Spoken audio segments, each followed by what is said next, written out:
Hello students, good morning to all. I am Taruna Saini teaching you accountancy, and I hope that you are watching the videos regularly and completing the work. Some students are very active who are sending me the work regularly and watching the videos. And beta, for your help, you can call me at 11 a.m. to 12 noon and 3 to 4. Don't hesitate to ask your queries. I will be available for you. Okay, so let's continue our chapter number 2, that is accounting terminology, and some terms we have discussed. Today we will discuss some more terms, and today's classwork is to study these terms and note down in your notebook. For any query, I am available for you. So let's study point number 18, meaning of trade receivables. So firstly, you must know the meaning of trade. So trade means beta buying and selling. Trade means buying and selling of goods, and receivable means receive करना है. तो trade means buying and selling, and receivable में हमें money receive होगा. तो अब money कब receive होगा ट्रेड रिसीवेबल्स में? जब हम कभी भी बाइंग एंड सेलिंग करते हैं तो बिजनेस में दो तरीके से बाइंग एंड सेलिंग होता है, कैश पर और क्रेडिट पर, नगद में या उधार में. अगर आपने अपना सामान सेल किया और आपको हाथों हाथ मनी मिल गया तो आपको कोई प्रॉब्लम नहीं है. लेकिन अगर मान लीजिए आपने सामान सेल किया और उसने उधार पर आपसे ख़रीदा तो आपको वो मनी फ्यूचर में रिसीव करना है, और इसीलिए हम उसका ट्रीटमेंट करेंगे. तो trade means buying and selling of goods. Trade means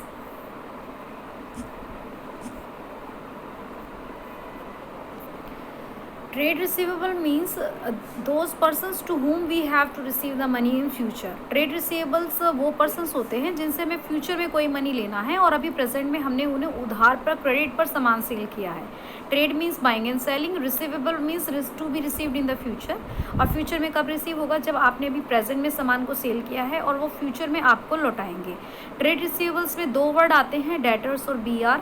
debtors are the customers. Debtors होते हैं कस्टमर्स जिन्होंने हमसे उधार पर सामान खरीदा है, और बी आर भी डेटर्स ही होते हैं, लेकिन एक टर्म आपको अच्छे से क्लियर करनी होगी. समझिए, सपोज यहाँ पर आपका है प्रोड्यूसर या सेलर ले लेते हैं. यहाँ पे आपका है सेलर और इस प्लेस पर आपका है बायर. ये हो गया सेलर और ये हो गया बायर. अब सेलर क्या करेगा? यहाँ हो गया आपका सेलर और यहाँ हो गया आपका बायर. सेलर ने बायर को सामान सेल किया लेकिन उधार पर किया.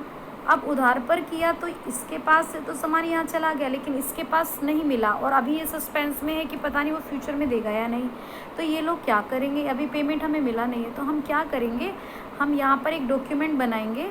सेलर इस डॉक्यूमेंट को बनाएगा और इस डॉक्यूमेंट पर साइन करेगा और इससे साइन करवाएगा, और फ्यूचर में ये प्रॉमिस हो जाएगा कि वो पे करे. तो ये जो डॉक्यूमेंट हमने बनाया है ये सेलर के लिए हो जाएगा बी आर, बिल्स रिसीवेबल, और ये सेम डॉक्यूमेंट बायर के लिए हो जाएगा बिल्स पेबल.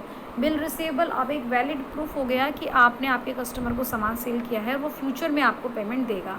तो बिल्स रिसीवेबल सेलर ड्रॉ करता है और इसे एक्सेप्ट करता है बायर, और क्रेडिट सेल के केस में काम में आता है, वैलिड डॉक्यूमेंट के तौर पर काम आता है. कोर्ट में एज एविडेंस आप इसे यूज़ कर सकते हैं.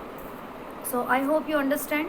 और सेम मैनर में ट्रेड पेबल्स है. Trade means buying and selling, and payables means pay करना, यानी कि आपने किसी से बाई कर लिया सप्लायर से और आप फ्यूचर में उसे प्रॉमिस कर रहे हो पे करने की. तो trade payables means the amount which you have to pay in the future when you purchase the goods on credit. आपने गुड्स क्रेडिट पर परचेज किया, फ्यूचर में आप पेमेंट कर रहे हैं. It includes two words, that is creditors and bills payable. Creditors कौन होते हैं? सप्लायर्स होते हैं जिनसे आपने सामान उधार पर परचेज़ किया है. डेटर्स को हमने सेल किया था, क्रेडिटर से हमने परचेज़ किया है. बिल्स पेबल अभी आपको बताया था कि जब भी एक सेलर ने सामान सेल किया उधार पर, तो जो डॉक्यूमेंट प्रिपेयर किया वो सेलर ने बनाया, तो सेलर के लिए तो वो बी आर है, लेकिन बायर जिसने खरीदा है वो बिल्स पेबल है. तो जब हम परचेज़ करते हैं तो हम बिल्स पेबल को हम एक्सेप्ट करेंगे, और जब हमने सेल किया तो हम क्या करेंगे? हम उसको हमें वो रिसीव होगा, हमारे लिए बिल्स रिसीवेबल होगा. जब हमने खरीदा है तो हमारे लिए बिल्स पेबल होगा. देन आपका ये एक टर्म आता है goods. Goods are the commodities in which the businessman deals. Goods वो सामान होता है जो बिजनेसमैन ने अपने यूज़ के लिए परचेज़ नहीं किया है, वो उसे खरीद कर रीसेल करेगा या उसके अंदर कुछ प्रोसेसिंग करके उसे बेचेगा. तो goods are the commodities in which the businessman deals. जैसे कि कारपेंटर के लिए वुड एक गुड है क्योंकि वो उसको प्रोसेस करके आगे सेल करेगा। देन आता है आपका कॉस्ट। कॉस्ट का मतलब होता है कि कभी भी आप कोई भी प्रोडक्ट बनाते हैं तो आप उसको परचेज़ करते हैं तो वो कॉस्ट होता है। जैसे कि सपोज़ अभी आपने वीट परचेज़ किया, आपने बैग्स ऑफ वीट्स मंगाए ट्रक में लोडिंग होकर, तो सबसे पहले तो आपने वहाँ पे आपने फार्मर के यहाँ लेबर को यूज़ किया होगा जिसने उस वीट के बैग को ट्रक में रखा है, फिर वो आपने एक ट्रक हायर किया होगा, उसका आपका फ्रेट होगा, तो आप फिर आपने यहाँ पर आके अपने घर आकर अनलोडिंग करवाया होगा। तो यानी कि वीट के जो बैग्स है वो आपको कितनी कॉस्ट पर पड़े, उसके अंदर आपका फ्रेट आ गया, आपका डीजल आ गया, आपका लोडिंग अनलोडिंग चार्जेस हो गए, आपका वीट का कॉस्ट हो गया, तो ये सारा मिलाकर आपके बैग्स ऑफ वीट की कॉस्ट बनेगी। एक दूसरा एग्जांपल ले लेते हैं, अगर आपने कोई इन्वर्टर परचेज़ किया है अपने घर में लगाने के लिए, तो इन्वर्टर की कॉस्ट सपोज 15,000 है, बट अगर उसको आप घर में सेट करवाएंगे, उसको इंस्टॉल करवाएंगे, तो उसके ऊपर एक्सपेंडिचर होंगे। So it is the expense which you give up. Cost means expenses which you are giving, which you are sacrificing to get something. जब हमें कोई चीज़ खरीदनी होती है तो हमें कुछ सेक्रीफाइस करना पड़ता है मनी टर्म्स में। So cost is the money which you are giving, is the sacrifice which you are giving for getting some good.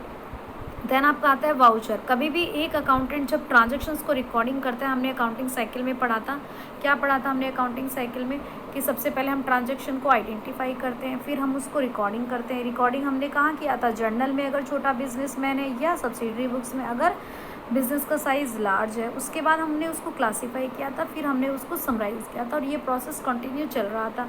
तो अब बिजनेसमैन अकाउंटेंट जब ट्रांजेक्शन्स को रिकॉर्ड करता है तो इसके बीच में एक चैनल आता है, दैट इज़ वाउचर।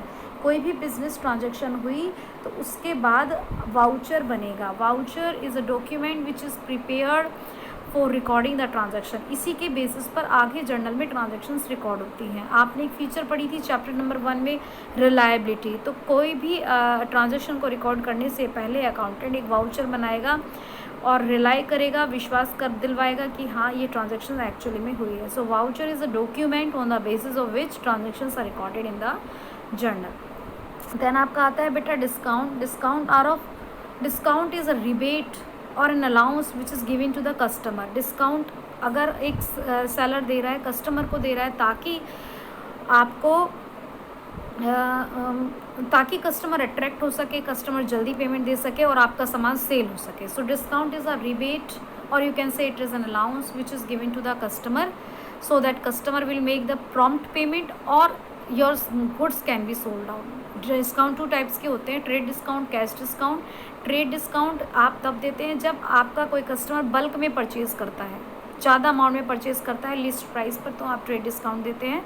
और अकाउंट्स में हम ट्रेड डिस्काउंट की रिकॉर्डिंग नहीं करते, हाँ वैल्यूएशन में ज़रूर लेते हैं। आगे टॉपिक्स में आप इसे समझेंगे। एंड एक आपका होता है कैश डिस्काउंट। कैश डिस्काउंट हम देते हैं कस्टमर को ताकि हमारा कस्टमर हमें जल्दी पेमेंट दे दे। मैंने साथ में PDF फाइल भी आपको दी है, तो आप इसमें से इन डेफिनेशंस को स्टडी करेंगे। अगर कोई प्रॉब्लम है, you are free to call me. Thank you, God bless you.